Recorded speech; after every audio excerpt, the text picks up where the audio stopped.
ప్రస్తుత రాజకీయాల్లోకి చదువుకున్నవారు వస్తే ప్రజాదరణ దక్కుతుందని, ప్రజల సమస్యలు అర్థం చేసుకుంటారని అంచనాలేస్తున్నారు.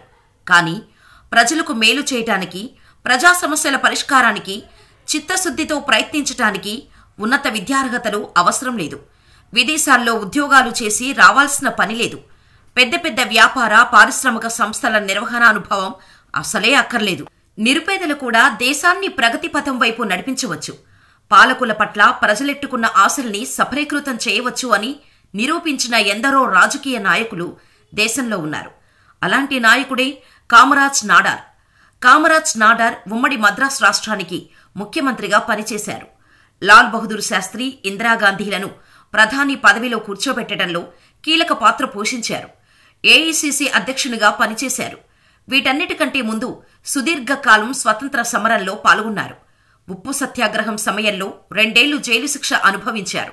అఖిల భారత కాంగ్రెస్ నిర్వీర్యమవుతున్న దశలో తిరిగి దానికి పునరుజ్జీవం పోశారు. ప్రజాసేవలో తరించిన ఆయన వివాహం కూడా చేసుకోలేదు. మరణించే నాటికి ఆయన వద్ద ఉన్నది కేవలం 130 రూపాయల నగదు మాత్రమే ఉంది. సొంతిల్లు లేదు, సొంత కారు లేదు, ఏ ఆస్తిపాస్తులూ లేవు. సెంటు భూమిని కూడా ఆయన సంపాదించలేదు. కాని సుదీర్ఘ రాజకీయ చరిత్ర కలిగి 2 ప్రధానులను నియమించటంలో ప్రధాన పాత్ర పోషించారు. ఇంత చేసినా ఈయన చదువుకుంది ఎంతవరకో తెలుసా? 6వ తరగతి మాత్రమే. కాని ముఖ్యమంత్రి అయిన వెంటనే తమిళనాడులో ఒకేసారి 18,000 పాఠశాలలకు శ్రీకారం చుట్టారు. ఆయన ముఖ్యమంత్రి అయ్యే నాటికి మద్రాస్ రాష్ట్రంలో అక్షరాస్యత కేవలం 7% మాత్రమే. ఆయన చొరవతో 10 ఏళ్లలోనే ఇది 37% పెరిగింది. తమిళనాడులోని విరుద్ నగర్లో 1903 జులై 15న కుమారస్వామి కామరాజ్ నాడార్ జన్మించారు. 6 ఏళ్ల వయసులోనే తండ్రి చనిపోవడంతో 6వ తరగతిలోనే ఆయన పాఠశాల నుండి బయటకొచ్చారు. మేనమామ సరఫరా దుకాణంలో పనిచేయటం మొదలుపెట్టారు. ఆ సమయంలోనే దేశంలో స్వాతంత్ర పోరాటం విస్తృతంగా జరుగుతుంది. రోజు వార్తాపత్రికల ద్వారా అప్పటి రాజకీయ పరిస్థితులపై ఆయన ఆసక్తి పెంచుకున్నారు. జలియన్ వాలాబాగ్ ఊచకోత అతని జీవితంలో నిర్ణయాత్మక మలుపుగా మారింది. జాతి స్వేచ్ఛ కోసం పోరాడాలని, దేశంలో విదేశీ పాలనను అంతం చేయాలని నిర్ణయించుకున్నారు. 1920లో 18 ఏళ్ల వయసులోనే పూర్తిస్థాయి రాజకీయాల్లోకి వచ్చారు. కాంగ్రెస్లో క్రియాశీలకంగా మారారు. 1921లో విరుద్ నగర్లో కాంగ్రెస్ బహిరంగ సభను ఏర్పాటు చేశారు. 1921 సెప్టెంబర్ 21న మహాత్మాగాంధీ మధురైకి వచ్చినప్పుడు కామరాజ్ స్వయంగా కలిశారు. 1930లో ఉప్పు సత్యాగ్రహంలో పాల్గొన్నందుకు ఆయన 2 ఏళ్ల జైలు శిక్షకు గురయ్యారు. అయితే 1 ఏడాదిలోనే గాంధీ, ఎర్విన్ ఒడంబడిక ఫలితంగా జైలు నుంచి విడుదలయ్యారు. 34 ఏళ్లకే సత్తూరు అసెంబ్లీ నియోజకవర్గం నుంచి విజయం సాధించి 1937లోనే ఆయన అసెంబ్లీలో అడుగుపెట్టారు. 1942లో ముంబైలో జరిగిన ఆల్ ఇండియా కాంగ్రెస్ కమిటీకి హాజరయ్యారు. క్విట్ ఇండియా ఉద్యమానికి ప్రచార సామాగ్రిని రూపొందించారు.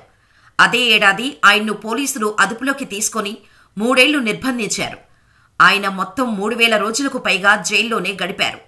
1952లో మద్రాస్ రాష్ట్ర ముఖ్యమంత్రిగా సీనియర్ కాంగ్రెస్ నాయకుడు గాంధేయవాది సి గోపాలాచారి ఎంపికయ్యారు. అయితే 1954లో అప్పటి ప్రధాని జవహర్లాల్ నెహ్రూతో రాజగోపాలాచారికి విభేదాలు వచ్చాయి. ఈ సమయంలో అనుభవం ఉన్న నాయకుడి స్థానంలో యువ నాయకుడిని నియమించాలని పార్టీ నిర్ణయించింది. 1954 ఏప్రిల్ 13న పదవిని అధిష్ఠించిన కామరాజ్ తొలుత 1953లో రాజాజీ ప్రవేశపెట్టిన కుల ఆధారిత సవరించిన ప్రాథమిక విద్యా పథకాన్ని రద్దు చేశారు. రాష్ట్రంలో మూతపడిన 6,000 పాఠశాలలను తిరిగి తెరిపించారు. తన పదవీ కాలంలో 12,000 పాఠశాలలను నిర్మించారు. 11వ తరగతి వరకు ఉచిత నిర్బంధ విద్యను ప్రవేశపెట్టారు. తాను చదువుకోకపోయినా రాష్ట్రంలో ప్రజలంతా విద్యావంతులను చేయాలని కృషి చేశారు. ప్రతి పిల్లాడు చదువుకోవాలని, ప్రతి విద్యార్థికి 3 కిలోమీటర్ల లోపు దూరంలో పాఠశాలలుండాలని కృషి చేశారు. లక్షలాది మంది పేద బడిపిల్లలకు మధ్యాహ్న భోజన పథకాన్ని ప్రవేశపెట్టారు. దేశంలో మధ్యాహ్న భోజన పథకాన్ని ప్రవేశపెట్టిన మొదటి సీఎం ఈయనే. భారీ నీటిపారుదల పథకాల్ని రూపొంది 1,50,00,000 ఎకరాల భూముల్ని అదనంగా సాగులోకి తీసుకువచ్చిన ఘనత ఈయనదే. తమిళనాడులో కాగితం, చక్కెర, రసాయనాలు, సిమెంటు పరిశ్రమల్ని ఏర్పాటు చేశారు.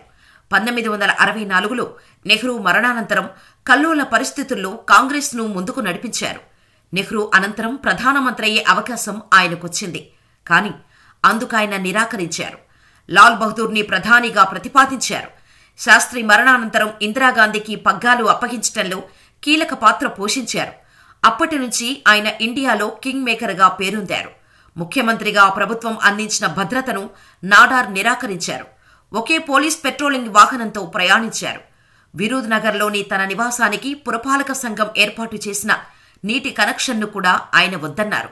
10 ఏళ్లు ముఖ్యమంత్రిగా పనిచేసిన నాడార్ జీవితంలో ఎలాంటి అవినీతి మచ్చాలేదు. ఆయన వివాహం కూడా చేసుకోలేదు. సొంతంగా ఆస్తి సంపాదించుకోలేదు. ఇందిరాగాంధీ పదవిలో ఉన్న సమయంలో ఆమె మద్దతుదారులకు మరికొందరు పార్టీ నేతలకు మధ్య విభేదాలు పొడచూపాయి. ఇది చివరకు 1969లో పార్టీ చీలికకు దారితీసింది. పార్టీపై కామరాజు ప్రభావం తగ్గిపోయింది. 1967 అసెంబ్లీ ఎన్నికలలో డీఎంకే మద్రాసు రాష్ట్రంలో కాంగ్రెస్ను ఓడించింది. కామరాజు ఓటమి పాలయ్యారు. 1971లో ఇందిరను ఓడించాలని భావించిన పార్టీ ఘోర పరాజయ పాలైంది. ఇందిరా కాంగ్రెస్ను ఘోరంగా ఓడించింది. కామరాజ్ 1975లో తన 72 ఏళ్ల వయసులో కన్నుమూశారు. ఆయన మరణానంతరం ఆయనకు భారత అత్యున్నత పౌర పురస్కారం భారతరత్నను ప్రకటించారు. ఇప్పటికీ తమిళనాట ఆయన్ను విద్యా పితామహుడిగా ఆరాధిస్తారు. అంతేకాదు, కామరాజు జన్మించిన జూలై 15న తమిళనాడులోని అన్ని స్కూల్స్లో ఎడ్యుకేషన్ డెవలప్మెంట్ డేని నిర్వహిస్తారు.